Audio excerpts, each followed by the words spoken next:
Shalom Bapak Ibu, baik-baik hari ini. Tema hari ini benar-benar menjadi tema yang menjadi tantangan bagi setiap kita hari ini. Ya. Saya berharap Bapak Ibu, apa yang terjadi di dalam kehidupan kita, baik itu di negara kita, baik itu yang terjadi di dunia ini, baik itu yang ada dekat dengan kita maupun ada di sekitar kita Bapak Ibu, baik itu berbicara tentang alam ini ataupun situasi kondisi apapun Bapak Ibu, mari kita kembali melihat itu di dalam kebenaran firman. Amin. Dengan demikian kita tidak bingung, kita tidak takut, sebab kita tahu bahwa apa yang terjadi di dalam kehidupan kita itu semua sudah ditulis di dalam kebenaran firman. Sehingga di dalam firmanlah kita mendapatkan jawabannya. Hidup yang berdampak. Bapak Ibu, setiap kita memiliki dampak Bapak Ibu. Setiap kita mengalami dampak.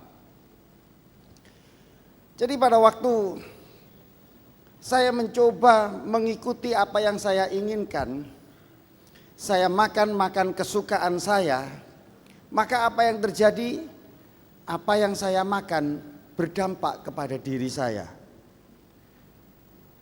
Kalau saya suka makan yang ya katakanlah enak, sementara tidak diimbangi dengan yang sayur lah, buah lah, mineral lah, vitamin dan sebagainya, maka itu menjadi masalah di dalam tubuh kita, berdampak di dalam tubuh kesehatan kita. Nah, waktu kesehatan kita berdampak Bapak Ibu, maka itu berdampak juga kepada keluarga. Waduh, masih muda tetapi harus sudah mengalami stroke. Ya, bagaimana? Maka bisa dibayangkan beban bertambah, masalah bertambah. Nah, kalau itu kepala keluarga yang sudah tidak mampu lagi bekerja dengan normal, maka itu menjadi beban bagi keluarga itu. Berdampak lagi Bapak Ibu ya. Nah, demikian juga pada akhirnya orang-orang di sekitar kita, keluarga famili yang lain, dan bahkan di dalam gereja Tuhan. Kok bisa seperti itu? Bapak Ibu yang dikasihi Tuhan, di dalam contoh firman Tuhan yang paling menonjol itu kehidupan Yusuf. Yusuf memulai masalah di dalam hidupnya waktu dia mendapatkan mimpi Bapak Ibu. Apakah mimpi itu salah Bapak Ibu? Tidak Bapak Ibu.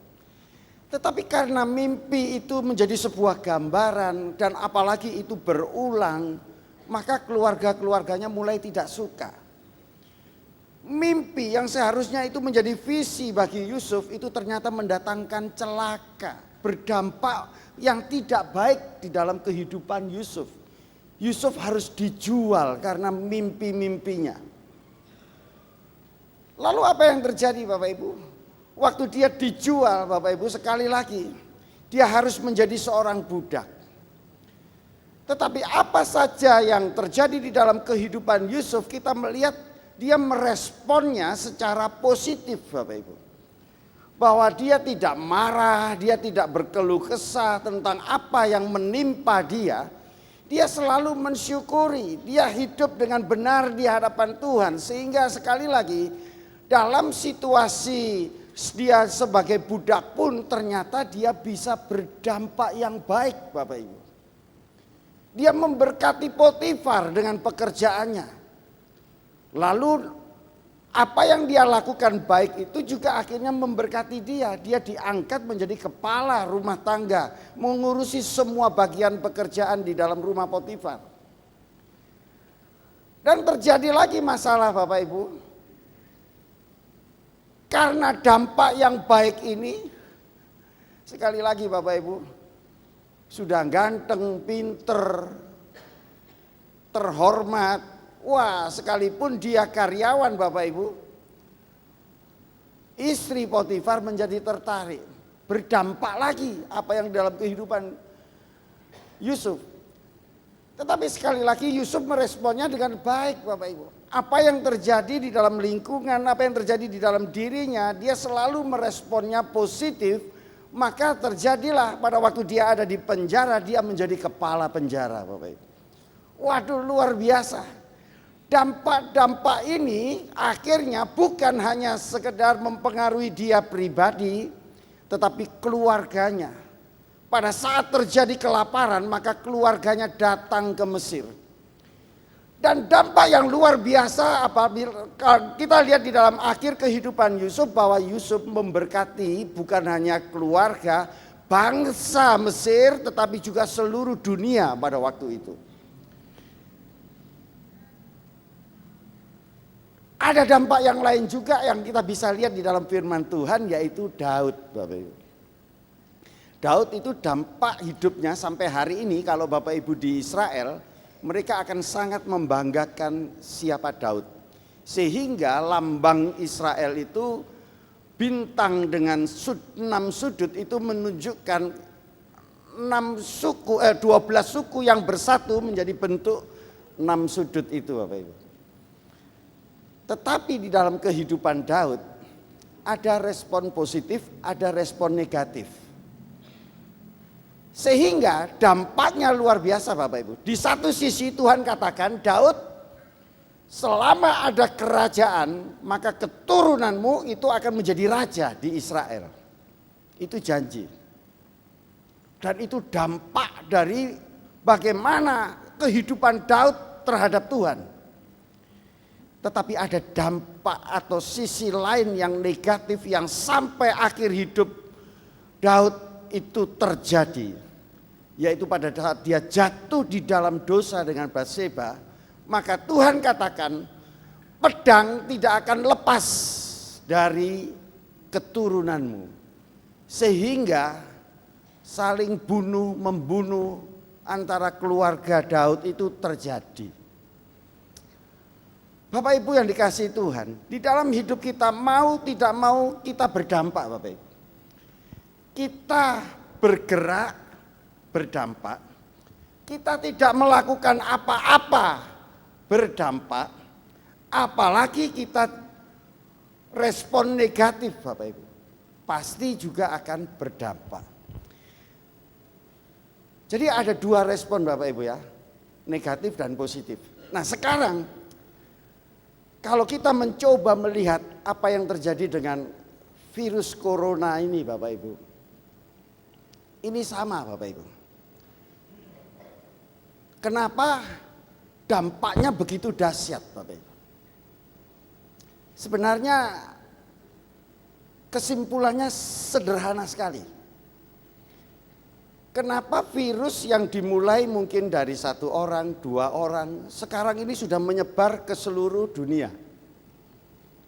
Itu karena kondisi fisik manusia yang akhir zaman ini merosot Bapak Ibu. Betul ya?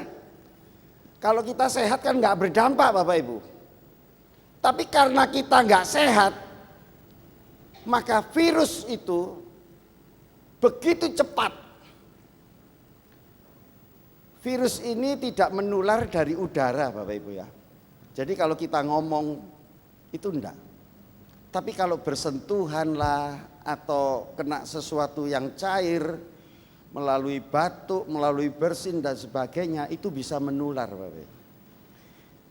Jadi sebenarnya flu itu lebih cepat Bapak Ibu ya berdampaknya.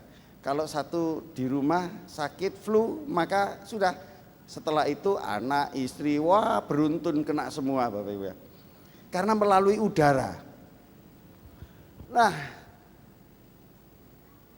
saya mau katakan Bapak Ibu, kalau dampak negatif Bapak Ibu, itu dari iblis. Tapi kalau dampak positif, itu dari Tuhan. Artinya begini Bapak Ibu, setiap ada masalah di dalam hidup ini, Ingat, itu karena dosa, betul?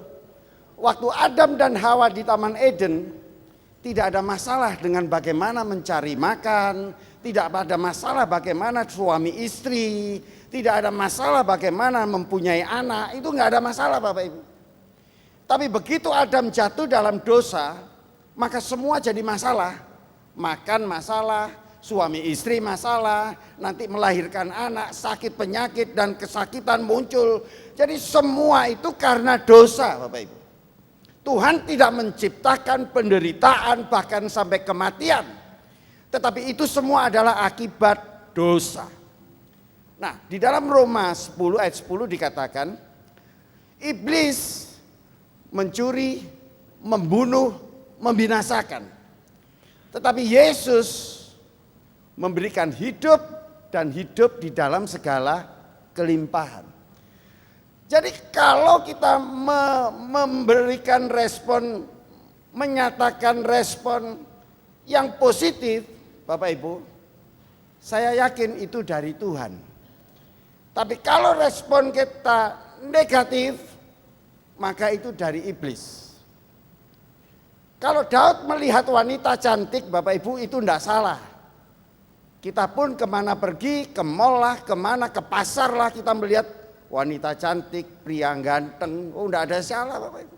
Tapi kalau respon kita sudah mulai negatif, maka disitulah masalah. Dan kalau itu negatif, sudah dapat dipastikan itu dari iblis. Nah, mari kita mencoba melihat Bapak Ibu ya. Karena dunia yang sakit, maka virus ini cepat. Coba kalau dunia itu sehat, mungkin tidak separah ini Bapak Ibu. Nah, di dalam firman Tuhan Bapak Ibu, ada beberapa kisah, ada beberapa cerita yang bisa kita ambil kesimpulan. Bahwa kalau itu begitu cepat dan membinasakan, maka itu pekerjaan iblis ya. Seperti misalnya tulah di Mesir Bapak Ibu. Sehingga banyak yang meninggal karena dosa Bapak Ibu. Demikian juga pada waktu kita melihat Miriam dan Harun. Dia harus menghadapi kusta pada waktu dia bertentangan dengan Musa, maka ini menjadi sebuah pencobaan bagi Miriam dan Harun. Kalau mereka tidak bertobat, maka untuk selamanya mereka ada di pengasingan dan mati karena kusta. Demikian juga Ayub, ya, dalam segala penderitaannya, maka sebenarnya Ayub sedang belajar satu Bapak Ibu. Kalau dulu aku terima itu, aku dengar itu dari orang, sekarang hari ini melalui segala peristiwa, aku tahu karena aku yang mengalami siapa Tuhan itu. Jadi rupanya ini menjadi sebuah perlengkapan bagi Ayub, membersihkan bagi Ayub, sehingga dia betul-betul sadar bahwa apa yang dia hadapi, bahkan penderitaan, bahkan sakit penyakit yang harus dia hadapi, itu supaya dia lebih mengenal Tuhan, supaya dia lebih dimurnikan, dibersihkan. Nah, sekali lagi Bapak Ibu, waktu bangsa Israel harus keluar dari Mesir, maka sebenarnya Bapak Ibu, ini menjadi peringatan bagi Fir'aun, bahwa kalau Fir'aun tidak berubah, bertobat, maka Mesir akan mengalami kebinasaan. Jadi Bapak Ibu, mari kita akan melihat ya, bagaimana hidup kita ini dan bagaimana dampak kita. Nah, saya akan bawa Bapak Ibu kembali kepada WPDA. Di dalam WPDA kita halaman 3 di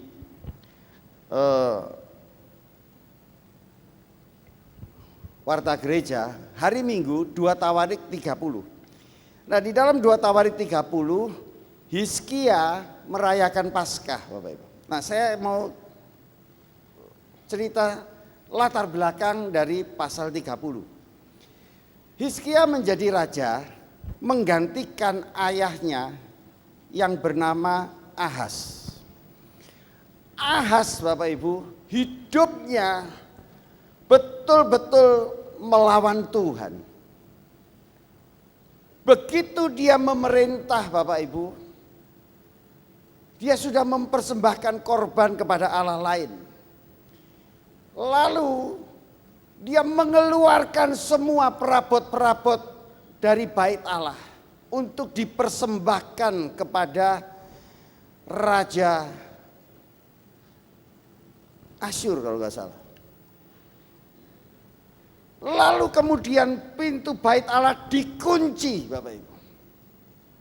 Itu semua menggambarkan bahwa Ahaz tidak peduli kepada Tuhan. Lalu apa yang terjadi akibatnya? Ahaz dihukum oleh Tuhan dan digantikan Hizkia. Hizkia sebagai anak Ahaz, sebaliknya Bapak Ibu, ya, di dalam pasal 29 Raja Hizkia. Nah, ayat yang ketiga, pada tahun pertama pemerintahnya dalam bulan yang pertama, jadi begitu dia jadi raja, ia membuka pintu-pintu rumah Tuhan dan memperbaikinya. Sebuah perbedaan yang jauh, Bapak Ibu ya. Nah, lihat sekarang dampaknya. Di dalam Ahaz itu 2 Tawarik 28 ayat 23. Ia mempersembahkan korban kepada para Allah orang Damsyik yang telah mengalahkan dia. Pikirnya yang membantu raja-raja orang Aram adalah para Allah mereka. Kepada mereka lah aku akan mempersembahkan korban supaya mereka membantu aku juga. Nah ini ya Ahaz.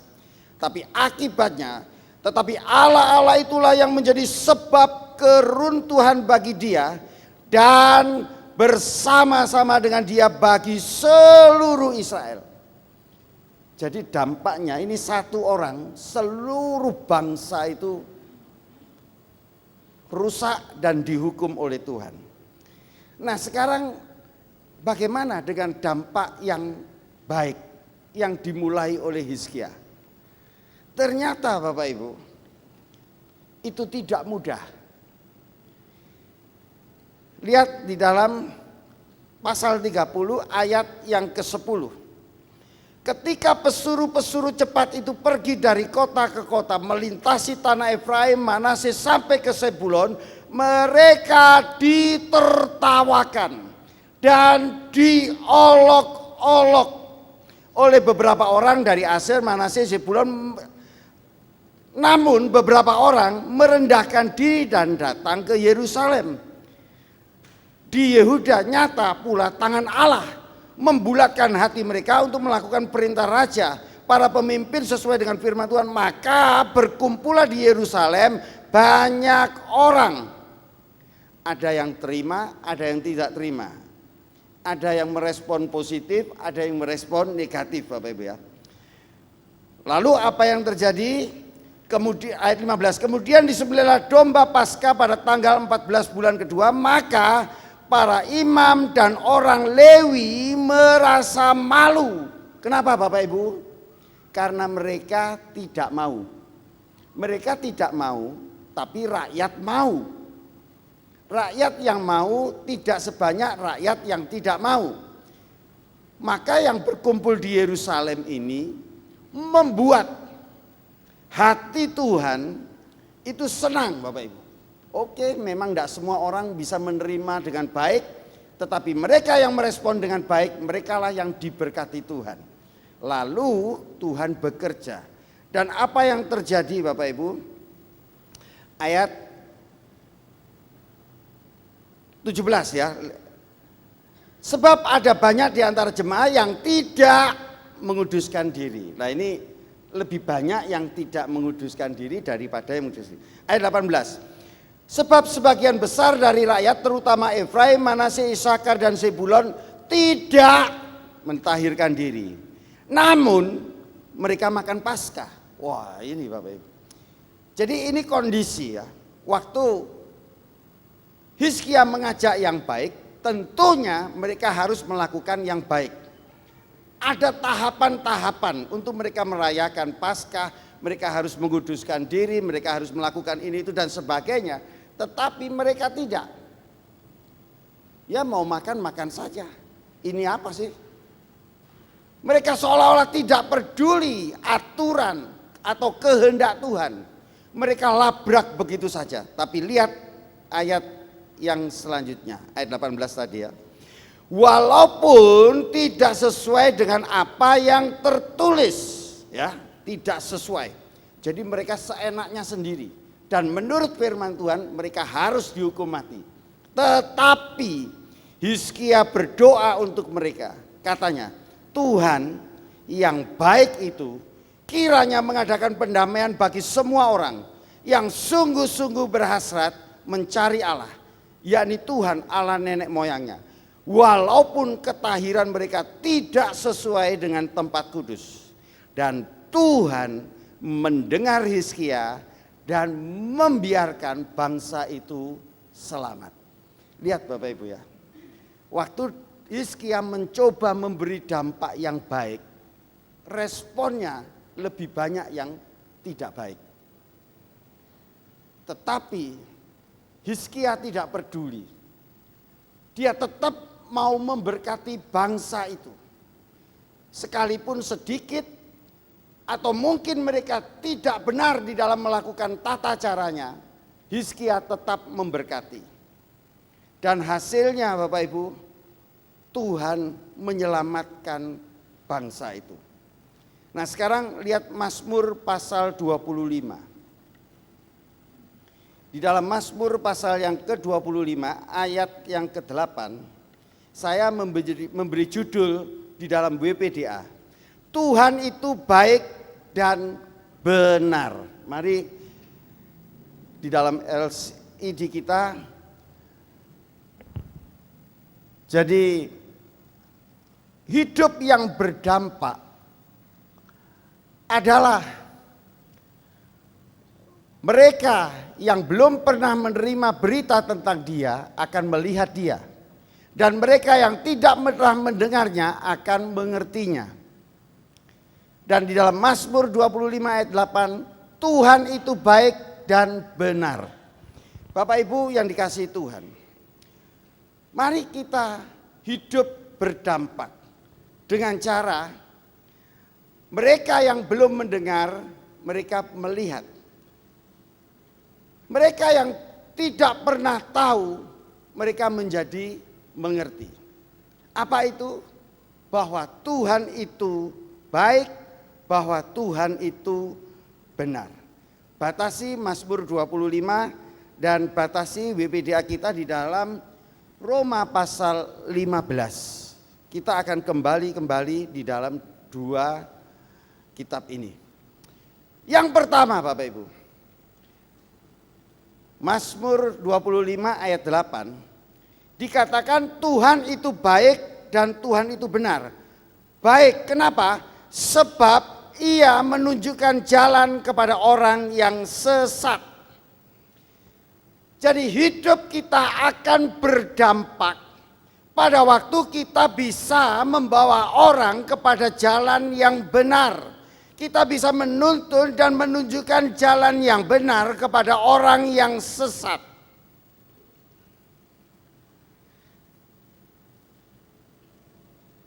Bapak Ibu yang dikasihi Tuhan,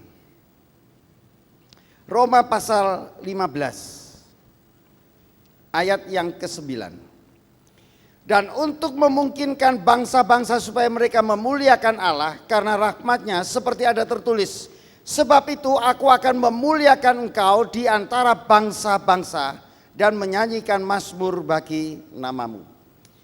Allah itu baik karena dia menyatakan jalan kepada orang yang sesat, karena dia mempermuliakan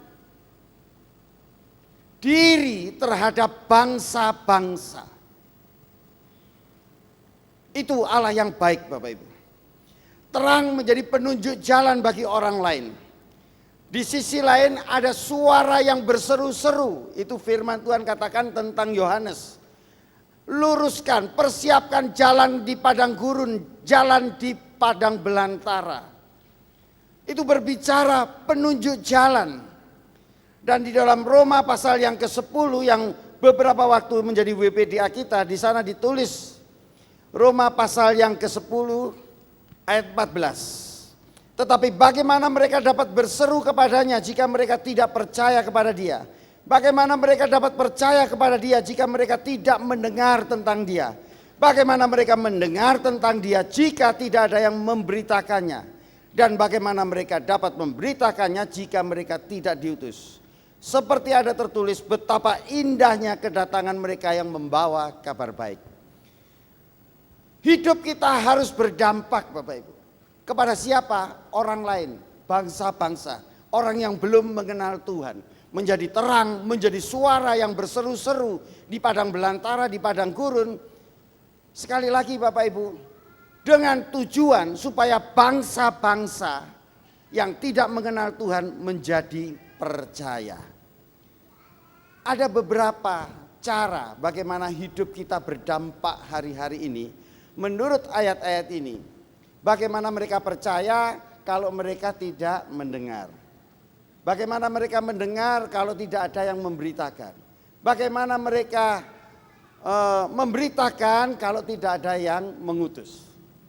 Bapak Ibu, saya mau simpulkan kalimat ini dengan 3 hal yang sama yang membuat kita, wah itu kan urusannya pendeta Pak, itu kan urusannya gembala sidang, itu urusannya ketua-ketua.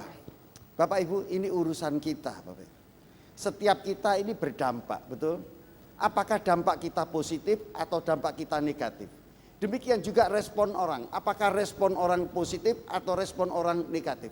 Itu bukan urusan kita Bapak Ibu. Yang penting di dalam hidup kita mau berdampak atau tidak. Kalau kita diam, maka kita tidak akan berdampak apa-apa.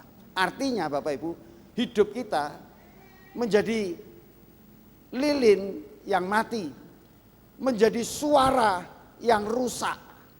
Bapak Ibu tahu kalau TV rusak atau radio rusak, kemeresek, enggak jelas Bapak ya. Kayak hujan gerimis begitu. Lalu kalau zaman dulu tip itu dari pita, itu diulang-ulang terus, diulang-ulang. Nah, ini radio rusak Bapak. Nah, kalau hidup kita tidak melakukan apa-apa, sama Bapak Ibu. Kita melakukan sesuatu yang positif, itu kehendak Tuhan. Kita tidak melakukan apa-apa, dampaknya negatif. Kamu tahu tapi kamu tidak memberitahu. Orang lain jatuh karena kamu tidak memberitahu. Itu semua juga karena dosa Bapak Ibu. Itu dosa di hadapan Tuhan. Tidak melakukan apa-apa dosa. Melakukan yang negatif dosa. Tetapi Tuhan mau dampak kita adalah dampak yang positif. Amin Bapak Ibu. Nah dampak positif itu Bapak Ibu mendengar, memberitakan, mengutus. Sebenarnya apa maksud Tuhan? Segala sesuatu dimulai dari kecil. Segala sesuatu dimulai dari sedikit. Saya yakin virus itu sama Bapak Ibu. Mungkin yang makan ya 1, 2 orang, 3 orang lalu akhirnya menjadi seluruh dan seluruh dan seluruh. Waduh, cepat luar biasa Bapak Ibu. Nah, dari yang kecil mendengar Bapak Ibu. Sekarang ini kalau kita mau mendengar ya enggak perlu konsentrasi penuh. Setiap saat kita bisa mendengar. Itu berbicara kepada kita Bapak Ibu bahwa maukah kita memberi sedikit waktu. Mendengar itu butuh sedikit waktu. Pernahkah kita mau memberitakan? Memberitakan Bapak Ibu itu berbicara tentang sedikit perhatian. Mengutus, mengirim, memberi sedikit pemberian. Jadi sebenarnya untuk berdampak itu tidak perlu harus yang besar-besar Bapak Ibu. Kecil-kecil, sedikit-sedikit. Dan bahkan mungkin kita berpikir apa ada artinya. Ingat Bapak Ibu, waktu Tuhan Yesus memberi gambaran, Lazarus miskin dan orang kaya. Dua-dua meninggal, satu di pangkuan Abraham, satu di neraka. Lalu apa yang kata orang kaya di neraka? Tolong celupkan jarimu di air dan teteskan ke kami. Coba Bapak Ibu, setetes saja. Itu bagi yang ada di neraka, itu mungkin sudah menjadi suatu kenikmatan yang tiada tara. Sebenarnya sedikit saja Bapak Ibu, sedikit saja waktu. Pernahkah Bapak Ibu memberi sedikit waktu kepada orang lain? Enggak, Tuhan enggak tuntut banyak.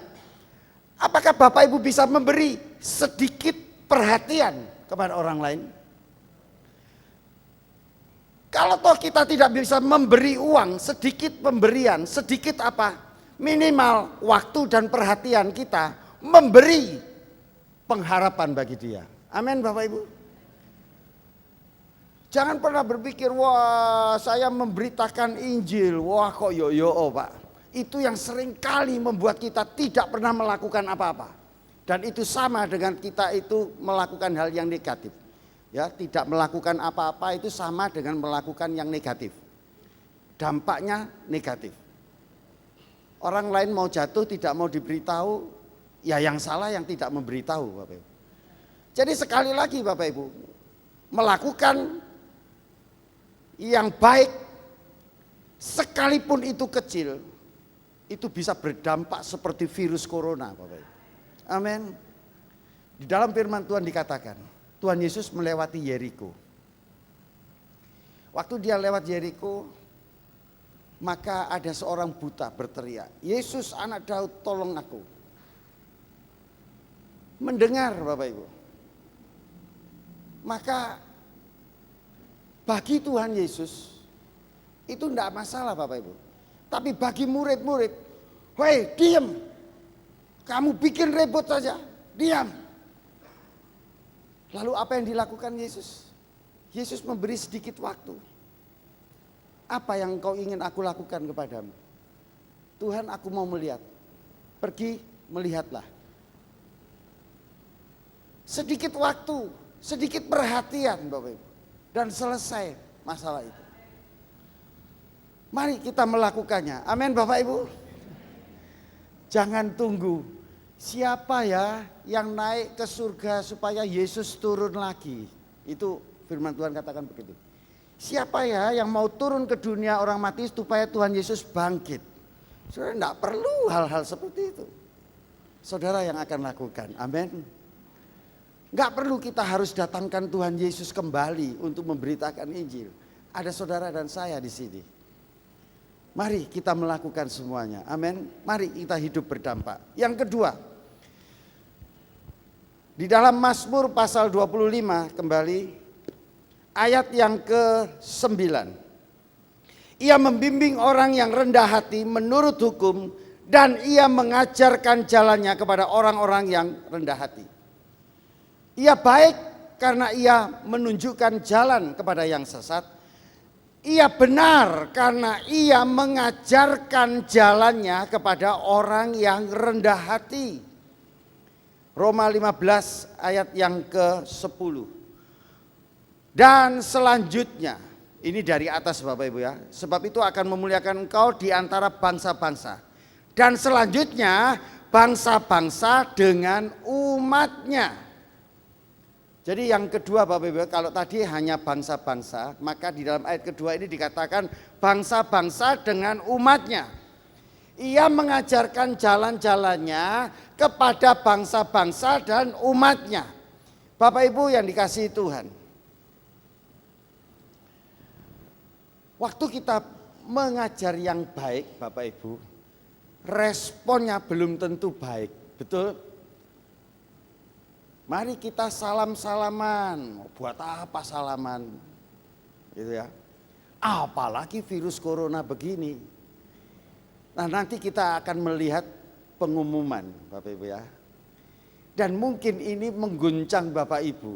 Karena kok aneh gereja ini ngapain kok sepertinya nggak ada iman. Bapak Ibu,